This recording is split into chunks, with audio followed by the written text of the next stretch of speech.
कहानी की शुरुआत में हम देखते हैं एक लड़की को जिसका नाम है नारो और उसके साथ हम देखते हैं एक प्यारे से डॉग को जिसका नाम है पेट्सा। नारो यहाँ आई होती है शकरकंदी के लिए, तभी उसकी नजर पड़ती है एक पेड़ पे और उसे देख के कुछ खुराफाती करने का प्लान आता है। वो उस पेड़ पे लगातार निशाना लगाती रहती है ताकि वो एक सटीक निशाना लगाना सीख सके। तभी उसकी नजर पड़ती है पंजों पे और वो आभास कर लेती है कि ये पंजे हिरण के हैं। अब उस हिरण को मारना ही उसका सबसे बड़ा लक्ष्य बन जाता है। वो इशारों में अपने पेट्सा को समझाता है कि तभी आसमान में एक अजीब सी आवाज गूंज उठती है जिससे हिरन सचेत हो जाता है और वो वहां से भागना शुरू कर देता है। वो उसे मारने की पूरी कोशिश करती है लेकिन बदकिस्मती से उसका निशाना चूक जाता है। नारो इस बात का अफसोस कर ही रही होती है कि फिर से वही आवाज सुनाई देती है। नारो बाहर जाके देखती है तो आसमान में एक अजीब चीज दिखाई देता है जिसे उसने पहले कभी नहीं देखा। वो अपने भाई को बताती है कि उसने आसमान में एक मेघ पक्षी देखा। उसका भाई कहता है, बावली पागल हो गई है क्या, ऐसी कोई चीज ना हो, तन्ने आराम की जरूरत है। नारो उदास हो जाती है। वहीं हम दूसरी तरफ देखते हैं कि उस मेघ पक्षी में आया दानव एक एलियन होता है जो कि दूसरे ग्रह से आया है। वहीं हम देखते हैं कि कुछ लोग शिकार पे जा रहा है। दरअसल नारो के कबीले में शेर का आतंक दिन ब दिन बढ़ता जा रहा है। तभी अचानक सासे को एक सुगुगाहट की आवाज सुनाई देता है। सासे तुरंत निशाना साधता है कि तभी ताबे रोक लेता है और वहां से निकलती है नारो। सासे कहता है कि तुम ऐसे चोरी छिपे आओगी तो मारी जाओगी। नारो कहती है, लो आ गई सामने। वहीं केड़े कहता है कि शिकार में लड़कियों की कोई जगह नहीं। ताबे अपनी बहन का दिल रखने के लिए कहता है कि अगर कोई घायल हो जाए तो ये हमारे लिए वैद का काम करेगी। सब कोई मान जाते हैं। ताबे अपनी बहन को कहता है कि यही तुम्हारे लिए मौका है तुम्हारे पहले कांता मियाँ का। नारो कहती है, मैं करके दिखाऊंगी। ताबे कहता है, ये बोल के नहीं, करके दिखाओ। तभी हम देखते हैं रात का समय हो चुका है। उनका झुंड दो हिस्सों में बढ़ जाता है जिनमें होता है ताबे, उसकी बहन और सासे। सब कोई शेर को मारने का अपना अपना तरीका बताता है कि तभी नारो अपना तरीका बताती है। नारो की तरकीब सबको बेहद पसंद आती है। उसका भाई कहता है कि ठीक है, हम तुम्हारी नीति से ही शेर का शिकार करेंगे। वहीं हम देखते हैं कि दोनों पेड़ पे चढ़ जाते हैं और टाइगर के आने का इंतजार करते हैं कि तभी अचानक टाइगर हमला कर देता है और सासे को मार देता है। पलक झपकते ही टाइगर पेड़ पे चढ़ जाता है। नारो उस टाइगर को मारने ही वाली होती है कि एक तेज रोशनी के साथ वो आवाज फिर से गूंज उठता है। तभी टाइगर अटैक कर देता है। नारो गिरते गिरते एक भाला मार देती है और वो बेहोश हो जाती है। वहीं हम देखते हैं कि नारो को होश आ जाता है और वो अपनी माँ के साथ होती है। वहीं दूसरी तरफ देखते हैं उसका भाई उस शेर को मार के अपने कबीले ला रहा होता है। ये देखकर कबीले के लोग बेहद ही खुश हो जाते हैं। कबीले का मुखिया उसे सरदार के रूप में स्वीकार करता है। वहीं उसकी बहन को इस बात का बेहद ही अफसोस होता है कि उसने टाइगर को नहीं मारा। नारो अपने आप को एक बेहतर कांता मियाँ साबित करने के लिए निकल पड़ती है। तभी उसे नदी के किनारे किसी जीव की हलचल सुनाई देती है। वो देखती है तो एक बड़ा सा भालू एक हिरन का शिकार कर रहा है। भालू को किसी के होने का आभास हो जाता है। भालू चारों तरफ इधर उधर देखता है कि तभी नारो निशाना साधे तैयार हो जाती है। वो भालू को मारने ही वाली होती है कि तभी उसके धनुष की रस्सी टूट जाती है। भालू ये देख लेता है और उसके पास भूखे बिल्ले की तरह दौड़ने लगता है। तभी पेट्सा उसका ध्यान भटकाता है और भालू उसके पीछे हो जाता है। मौका पाते ही नारो वहां से भागने लगती है। वहीं भालू उसके पीछे उसे मारने के लिए बेताब होता है, मानो बरसों की इच्छाएं आज पूरी होने वाली हो। भालू नारो को बस मारने ही वाला होता है कि तभी भालू को किसी की गंध आ जाती है। नारो बाहर देखती है तो एक बड़ा सा दानव जो कि अदृश्य होने की शक्ति रखता है। नारो ये देख के बिल्कुल हक्का बक्का हो जाती है। ऐसे दानव के बारे में उसकी कल्पना तक नहीं थी। उन दोनों के बीच घमासान युद्ध हो जाता है कि तभी एलियन भालू को उठाता है और बीच में तरबूज की तरफ फाड़ देता है। नारो ये देखकर बेहद ही डर जाती है और वो वहां से भागने लगती है। यहाँ पे याद रखने वाली एक चीज है कि ये एलियन सिर्फ शिकारी को मारता है, शिकार को नहीं। इसी वजह से नारो बच जाती है और वो जैसे तैसे करके जंगल घुस जाती है। वहीं हम देखते हैं केड़े को जो नारो के तलाश में होता है। वहीं नारो कहती है कि मैंने नदी के तट पे एक दानव देखा जो बेहद ही खतरनाक है, मैं उसे मारने जा रही हूँ। केड़े को ये मनगढ़ंत कहानियां लगती है। केड़े कहता है कि तुम चुपचाप मेरे साथ घर चलो। वहीं नारो जाने से इनकार कर देती है। तभी केड़े नारो को पकड़ लेता है और उसे घसीटते हुए ले जाने लगता है। नारो और उसके बीच हाथापाई शुरू हो जाती है। केड़े नारो का हाथ बांध देता है। वहीं वो एलियन ऊपर बैठा सब कुछ देख रहा होता है। नारो को कुछ गड़बड़ी लगती है। तभी केड़े का साथी ऊपर देखता है। सभी को लगता है कि शायद वहाँ कोई जानवर है। नारो कहती है कि वो अदृश्य होने वाला दानव हो सकता है। केड़े को ये पूरी तरह मजाक लगता है और वो ये देखने के लिए चला जाता है। जैसे ही वो आगे बढ़ता है कि उसके ऊपर एक लेजर पड़ जाता है कि तभी एलियन उसको शूट कर देता है और केड़े को मार गिराता है। ये देखकर सब कोई डर जाते हैं। वहीं नारो अपना हाथ खोलने की कोशिश करती है कि तभी एलियन उसके साथी को एक एक करके मारने लगता है। नारो अपना हाथ जैसे तैसे खोलती है और वो वहां से भागने लगती है। एलियन उसे भागता देख लेता है और वो उसके पीछे हो जाता है। नारो भागती रहती है कि तभी उसे कोई छुपा लेता है। वो उस पे धनुष से निशाना साधता है कि तभी उस पे लेजर पड़ जाती है। नारो ये देख लेती है और वो ये जान जाती है कि ये उसका शिकार नहीं बल्कि वो उसका शिकार कर रहा है। तभी नारो उसे नीचे खींच लेती है और वो इस बार से बच जाता है और वो दोनों भागने लगते हैं। लेकिन ये उसकी दौड़ एलियन के सामने कोई मायने नहीं रखता। एलियन उसे पकड़ लेता है और बड़ी बेरहमी के साथ उसे मार देता है। नारो अपनी जान बचाने के लिए भागती रहती है कि तभी उसका पैर लोहे के जाले में फंस जाता है। नारो बेचारी दर्द से तड़प रही होती है कि तभी वहाँ गोरे लोग आ जाते हैं और वो कहते हैं, क्या हुआ छोरे, तन्ने दिखाई ना दिया,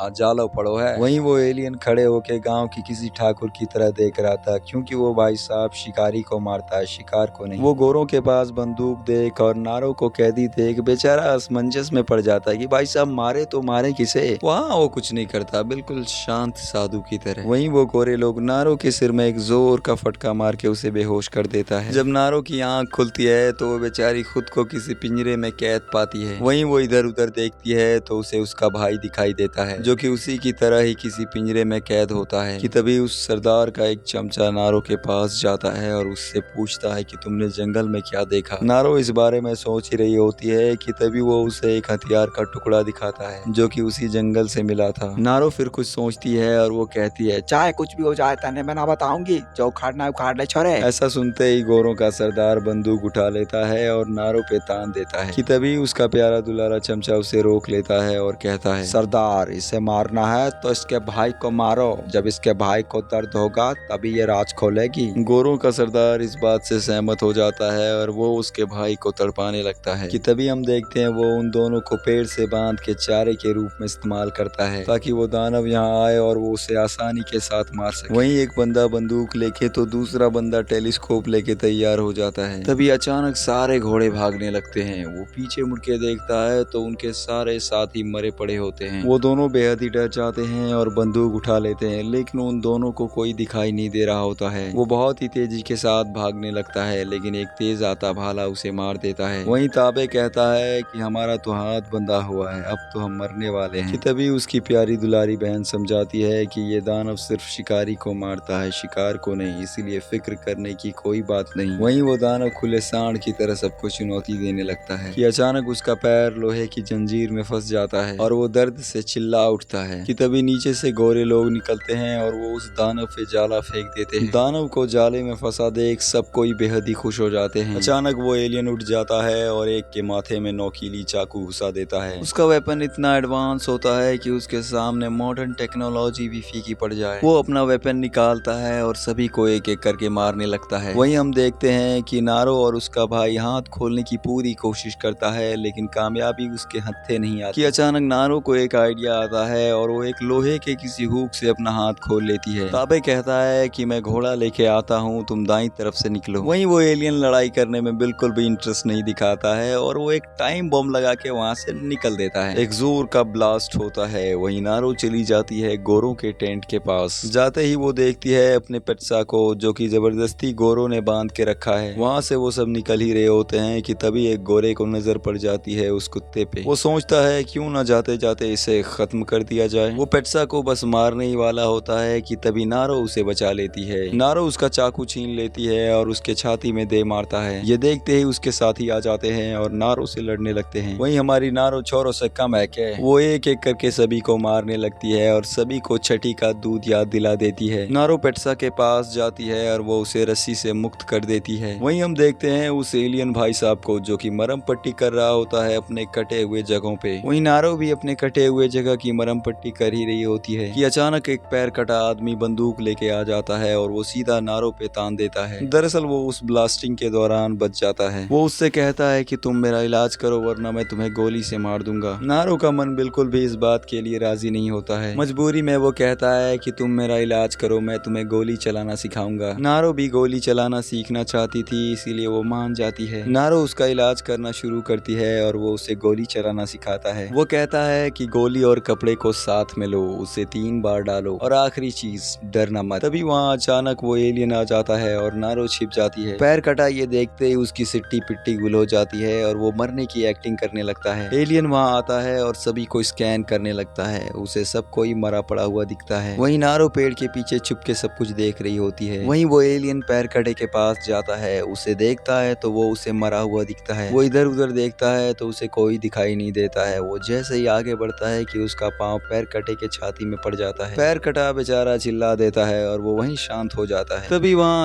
अचानक नारो का पेट्सा आ जाता है। आते ही वो जोर जोर से भौंकने लगता है। एलियन उसे देख लेता है और उस पे निशाना लगा देता है। वो उसे बस मारने ही वाला होता है कि तभी अचानक उसके सर पे एक जोर का फटका पड़ता है और उसका मास्क नीचे गिर जाता है, जिसके वजह से उसका निशाना चूक जाता है और पेट्सा उस तीर से बच जाता है। वहीं वो तीर जाके सीधा पेड़ पे लगता है जहाँ उसका लेजर पड़ा हुआ होता है। नारो ये देख के समझ जाती है कि उसका वो तीर सिर्फ उसके मास्क से ही चलता है। वहीं वो एलियन ताबे को मारने के लिए बार बार निशाना लगाता है, लेकिन उसका वो तीर जाके सीधा पेड़ पे लगता है। नारो दौड़ते हुए जाती है और वो सीधा एलियन पे गन तान देती है। वो जोर से ट्रिगर दबाती है कि गन नहीं चलता, क्योंकि वो सही मात्रा में गन पाउडर नहीं डाली रहती है। एलियन ये देख लेता है कि तभी ताबे एक जोर का भाला उसके पीठ में घुसा देता है। वो उस भाले को अपनी छाती से निकालता है और लड़ने के लिए तैयार हो जाता है। ताबे एलियन को सबसे बड़ी टक्कर देता है। वो लगातार तीर से उसे घायल करता रहता है।